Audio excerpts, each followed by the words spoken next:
ప్రతిపక్ష నేత కేసీఆర్ పై సీఎం దిగజారి మాట్లాడుతున్నారని ఎమ్మెల్యే కడియం శ్రీహరి మండిపడ్డారు.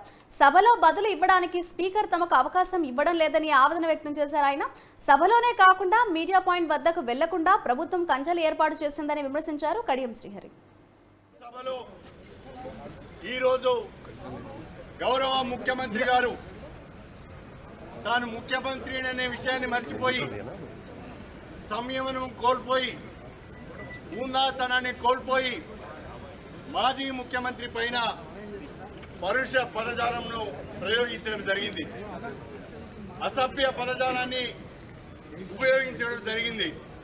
దీన్ని మేము తీవ్రంగా ఖండిస్తున్నాం.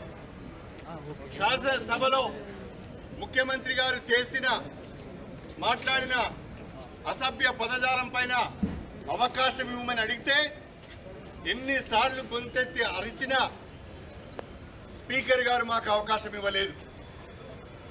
కాంగ్రెస్ పార్టీకి చెందిన సభ్యులు కూడా అనేక మంది అవకాశం తీసుకొని అసభ్య పదజాలంతో దూషించడం జరిగింది.